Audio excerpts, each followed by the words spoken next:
আসসালামু আলাইকুম ওয়া রাহমাতুল্লাহি ওয়া বারাকাতুহু।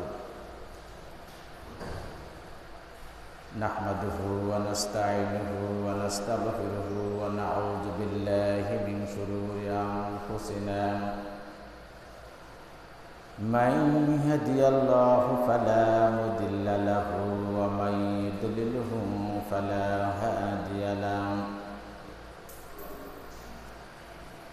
ونشهد أن لا إله إلا الله وحده لا شريك له ونشهد أن محمدا عبده ورسوله. وقال تعالى في شأن حبيب إن الله وملائكته يصلون على النبي يا أيها الذين آمنوا صلوا عليه وسلموا تسليما. اللهم صل على محمد وعلى آل محمد كما صليت على إبراهيم وعلى آل إبراهيم إنك حميد مجيد. اللهم بارك على محمد وعلى آل محمد كما باركت على إبراهيم وعلى آل إبراهيم إنك حميد مجيد. সম্মানিত উপস্থিতি, মহান রব্বুল আলামিন আপনাদেরকে এবং আমাকে দুর্যোগপূর্ণ আবহাওয়া সত্ত্বেও সপ্তাহের শ্রেষ্ঠ দিন জুমার দিন, জুমার প্রথম ভাগে মসজিদে আসার, বসবার, কিছু আলোচনা করার এবং কিছু আলোচনা শোনার তৌফিক দান করলেন। এজন্য আমরা শুকরিয়া আদায় করি, বলি আলহামদুলিল্লাহ। আমরা আরও শুকরিয়া আদায় করি এজন্য যে রব্বুল আলামিন আমাদেরকে আরও একটি সপ্তাহ হায়াত বাড়িয়ে দিলেন, বাড়িয়ে দিয়ে বেশি বেশি করে নেক আমল করার তৌফিক দান করলেন। এজন্য আমরা শুকরিয়া আদায় করি, বলে আলহামদুলিল্লাহ। সম্মানিত উপস্থিতি, জিলহজ মাস ইবাদতের মৌসুম। আল্লাহ রাব্বুল আলামিন মানুষদেরকে অর্থাৎ তার বান্দাদেরকে মাফ করে দেওয়ার জন্য বিভিন্ন বাহানা খোঁজেন, বিভিন্ন বাহানায় আমাদেরকে মাফ করে দেন। আর এজন্য রাব্বুল আলামিন আমাদেরকে অনেক সুযোগ দেন। সেই সুযোগের একটা হচ্ছে এই যে এখন জিলহজ মাস। গত সপ্তাহে আমরা আলোচনা করছিলাম জিলহজ মাসের যে আমলগুলো রয়েছে, সেই আমলগুলি আমরা আলোচনা করেছিলাম। যাদের পক্ষে আমাদের সম্ভব হচ্ছে আমরা আমলগুলো করছি। সবচেয়ে বড় আমল যে রোজা, সিয়াম পালন করা, এটা যাদের সুযোগ সুবিধা হচ্ছে নিশ্চয়ই আমরা আমল করছি। তো আজকে আমরা আলোচনা করব কুরবানি নিয়ে, কুরবানির তাৎপর্য এবং কুরবানির ফজিলত, এটা নিয়ে আমরা আলোচনা করব ইনশাআল্লাহ। কুরবানি এটি হচ্ছে একটা ফার্সি ও উর্দু কুরবানি, যার অর্থ হচ্ছে যে নৈকট্য লাভ করা, কাছাকাছি যাওয়া, নিকটবর্তী হওয়া। আর হাদিসের পরিভাষায় কুরবানিকে বলা হচ্ছে উজহিয়া এবং জাহিয়া, এই দুটো শব্দ ব্যবহার করা হয়েছে। তো উজহিয়া মানে কি? উজিহা মানে হচ্ছে আল্লাহর সান্নিধ্য লাভ, আল্লাহর কাছাকাছি যাওয়া। এই যে আল্লাহর সান্নিধ্য লাভ করার জন্য বা আল্লাহর কাছাকাছি যাওয়ার জন্য এই যে জিলহজ মাসের 10 তারিখে আমরা উট, গরু, মহিষ, ছাগল বা ভেড়াকে আমরা জবেহ করি, আর এই জবেহ করাকে বলে হচ্ছে উজহিয়া। শরিয়াতের পরিভাষায়, ইসলামী শরিয়াতের পরিভাষায় জিলহজ মাসের 10 তারিখ থেকে 12 তারিখ পর্যন্ত এই 3 দিন, জিলহজের 10, 11 এবং 12, তবে 12 তারিখ সূর্য অস্তের আগেই করতে হবে। যারা 12 তারিখ কুরবানি করবে তারা কিন্তু সূর্য অস্তের আগেই করতে হবে। তো জিলহজ মাসের 10 থেকে 12 তারিখ এই 3 দিনের মধ্যে যাদের কাছে নিসাব পরিমাণ সম্পদ থাকবে তাদের উপরেই কুরবানি করাটা ওয়াজিব। নিসাব কি? নিসাবের আলোচনা আমরা রমজান মাসে করেছি, যে জাকাত যারা দিবে, তো ওখানে শর্ত হচ্ছে যে 1 বছর আপনাকে নিসাব পরিমাণ মাল কাছে থাকতে হবে। আর এখানে শর্ত হচ্ছে এই 3 দিন, এই 3 দিনের মধ্যে যদি আপনি নিসাব পরিমাণ সম্পদের মালিক হন, আপনার উপর কুরবানি ওয়াজিব। নিসাব হচ্ছে, স্বর্ণ হচ্ছে 7.5 তোলা, আর রূপা হচ্ছে 52.5 তোলা।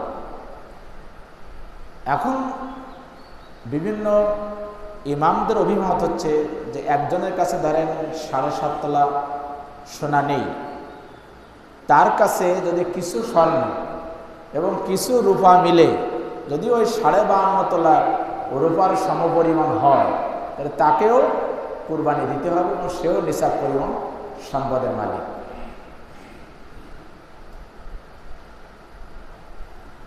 তাহলে এই কুরবানির জন্য আমরা নিশ্চয়ই, যারা আমরা নিসাব পরিমাণ সম্পদের মালিক, আমরা প্রস্তুতি নিচ্ছি। অনেকেই আমরা পশু দেখার জন্য বিভিন্ন জায়গায় আমরা ঘোরাঘুরিও করছি, কিন্তু এই যে কুরবানিটা আমাদের জানতে হবে যে এটা কবে থেকে শুরু হলো,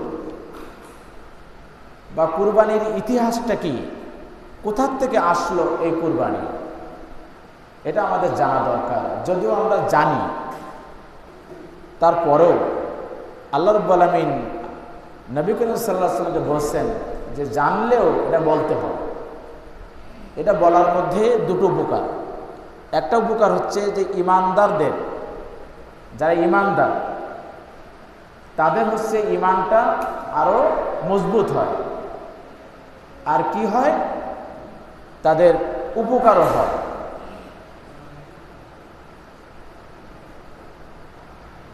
এই কুরবানি পৃথিবীর শুরু থেকে চালু ছিল। রাব্বুল আলামিন সূরা মাইদার 27 নম্বর আয়াতে সুন্দর করে বর্ণনা করেছেন, বিসমিল্লাহির রহমানির রহিম, আতলু আলাইহিম নাবা আবনাই আদম বিল হক ইজ করবা কুরবানাম ফাতুকুবিলা মিন আহাদিহিমা ওয়া লাম ইতাকাব্বাল মিনাল আখার ক্বালা লা আকতুলান্নাকা ক্বালা ইন্নামা ইয়াতাকাব্বালুল্লাহু মিনাল মুত্তাকিন। আল্লাহ রাব্বুল আলামিন সুন্দর করে এখানে এই যে কুরবানির ইতিহাস তুলে ধরেছেন। আল্লাহ রাব্বুল আলামিন নবীকে বলছেন অতলু আলাইহিম, তাদেরকে তাদের সেই কথাগুলো আপনি বর্ণনা করুন, বলে দিন নাদামা বিল হক, আদমের দুই পুত্রের যে সংবাদ, আদম যে দুই পুত্র যে কুরবানি করেছিল তাদের কথাটা সুন্দর করে বর্ণনা করে বলে দিন। এই যে কররাবা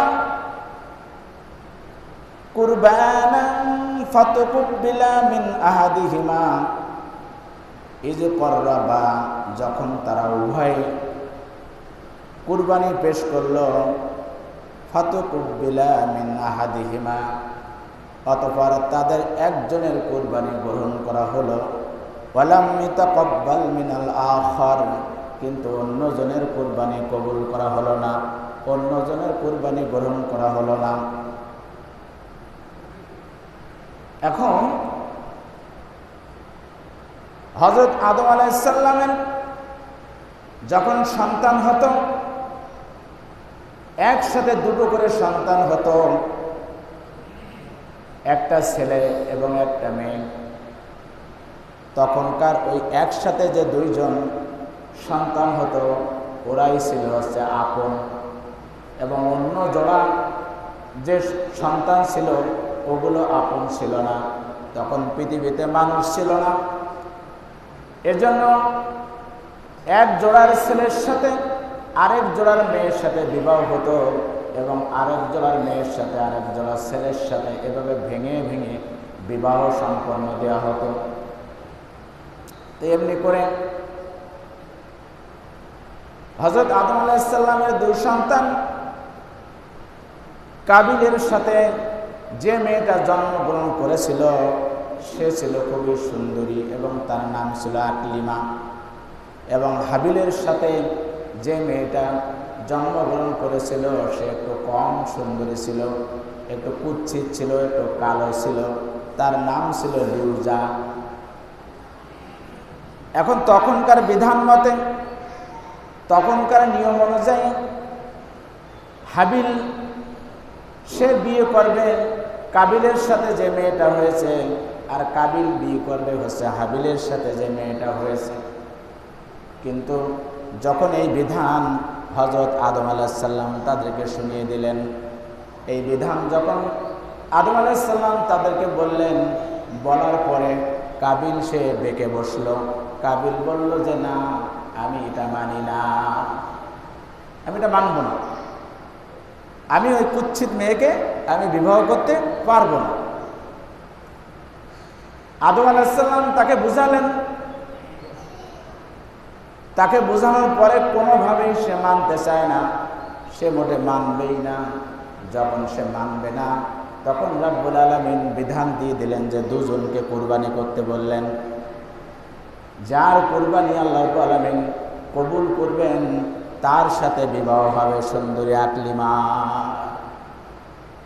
মানে আকলিমা তো সুন্দরী, আকলিমাকে নিয়ে তো সমস্যা, আকলিমাকে নিয়ে যে ঘটনা, তাহলে দুজন কুরবানি করো, যার কুরবানি কবুল হবে সে বিবাহ করবে আকলিমা। তখন কাবিল করতে হচ্ছে কৃষিকাজ, সে তার কৃষি ক্ষেত থেকে কিছু দ্রব্য, কিছু কৃষিজাত দ্রব্য সে এক জায়গায় করে নিয়ে ওই পাহাড়ের উপরে রেখে দিল। এবং হাবিল করতে হচ্ছে পশুপালন করত, সে তার পশুর ভিতর থেকে একটা মোটা তাজা একটা সুন্দর একটা পশু ওই পাহাড়ের উপরে রেখে আসলো। কিন্তু দেখা গেল এক পর্যায়ে ওই হাবিলের কুরবানিটা আসমান থেকে অগ্নিশিখা এসে হাবিলের কুরবানিটা ভস্মীভূত করে নিয়ে গেল, কিন্তু কাবিলের কুরবানি কবুল হলো না। তাহলে আল্লাহর বিধান অনুযায়ী আকলিমার সাথে বিবাহ হবে হাবিলের, এবং আদম আলাইহিস সালাম এটাই বলেছিলেন যে এটা আল্লাহর বিধান, এইটা তোমাকে মানতে হবে। যখন কাবিলের কুরবানি কবুল হলো না। কাবিল তখন বলল, সেটা আল্লাহ রাব্বুল আলামিন কোরআনে তুলে দিয়েছেন। কাবিল বলল কাবিল বলল যে লা আকতুলান্নাকা, আমি অবশ্যই তোমাকে আমি হত্যা করব। অবশ্যই, তাকিদ দিয়ে বলছি, অবশ্যই আমি তোমাকে হত্যা করব, তোমাকে আমি মেরে ফেলব, আমি এটা মানি না। কলা, তখন হাবিল বলল, ইন্নামা ইয়াতাকাব্বালুল্লাহু মিনাল মুত্তাকিন, তোমার কুরবানি যে কবুল হলো না এর জন্য তো আমার কোনো দোষ নাই। আল্লাহ রাব্বুল আলামিন মুত্তাকি যারা ঈমানদার তাদের কুরবানি আল্লাহ রাব্বুল আলামিন কবুল করেন। বলুন সুবহানাল্লাহ। দেখেন, এখান থেকে কিন্তু একটা শিক্ষা আছে। এখানে দেখেন যে কার কুরবানি আল্লাহ কবুল করলো না? কাবিলের। কেন? সে আল্লাহর বিধানকে অস্বীকার করলো, আল্লাহর বিধান সে মানল না। তা আমরা যে কুরবানি দিব, আমরা দোয়া করি আল্লাহ সবার কুরবানি কবুল করুক, গ্রহণ করুক, কিন্তু এখান থেকে একটা শিক্ষা নেন যে আল্লাহর বিধান যারা মানে না, আল্লাহর নিয়ম যারা মানে না, আল্লাহর বিধান অনুযায়ী যারা চলে না, তাদের কুরবানি কিন্তু কবুল হবে না। দলিল কোথায়? এই দলিল এই সূরা মাইদার 27 নম্বর আয়াত। আর এটাই ছিল প্রথম ইসলামের প্রথম কুরবানি। কিন্তু আমরা যে কুরবানি করি, আমরা বর্তমানে যে কুরবানি করি, এই কুরবানিটা হচ্ছে আমাদের পিতা ইব্রাহিম আলাইহিস সালামের সুন্নাত। ইব্রাহিম আলাইহিস সালামের যে মিল্লাত, এটাই আমরা কুরবানি করি। আল্লাহ রাব্বুল আলামিন সূরা হজ্জের 34 নম্বর আয়াত আল্লাহ রাব্বুল আলামিন বলেন, ওয়ালিকুল্লি উম্মাতিন জাআলনা মানসাকাল লিয়াযকুরুসমাল্লাহ আলা মা রাযাকাহুম মিন বাহিমাতিল আনআম। আল্লাহ বলেন, প্রত্যেক জাতির জন্য আমি কুরবানির নিয়ম করে দিয়েছি। প্রত্যেক নবীর আমলেই কুরবানি করার বিধান ছিল, প্রত্যেক জাতির ভিতরে কুরবানি করার বিধান ছিল। আর আমি এজন্য এটা করেছি যাতে করে লিয়াযকুরাসমাল্লাহ, এ কারণে আমি দিয়েছি যে যাতে করে তারা আমি আল্লাহ আমাকে যারা স্মরণ করে, আমার নাম যেন স্মরণ করতে পারে। আর কি, আলা মা রাযাকাহুম মিন বাহিমাতিল আনআম, এবং যে সমস্ত জন্তু তিনি আমাদের কুরবানি করতে বলেছেন সেটা আমাদের রিজিক হিসাবে আমাদেরকে দিয়ে দিয়েছেন। তখন কুরবানি করত মানুষে, কিন্তু সেই কুরবানির কিন্তু তারা কিছুই খেতে পারত না। অথচ আমরা যে কুরবানি করি, এই কুরবানি যে গত সপ্তাহে আমি বলতেছিলাম যে আমরা যখন কোনো দান করি, সে দান থেকে কিন্তু আমরা কিছু ফেরত পাই না, কিন্তু একমাত্র একটা দানই আমরা ফেরত পাই, সেটা হচ্ছে এই কুরবানি। আমরা এটা খেতে পারি।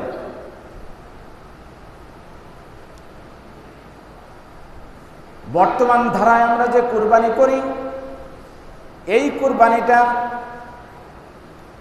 এটাও কিভাবে এসছে, এটাও রাব্বুল আলামিন পবিত্র কোরআনের ভিতরে খুব সুন্দরভাবে তুলে ধরেছেন। সূরা সাফফাতে আমরা সবাই জানি যে হযরত ইব্রাহিম আলাইহিস সালামের কোনো সন্তান ছিল না। এ ঘটনা আগেও আমরা আলোচনা করেছি কিভাবে তিনি সন্তান পেলেন। তিনি সন্তান যখন না হলো 86 বছর বয়সে আল্লাহর কাছে উনি সন্তান চাইলেন।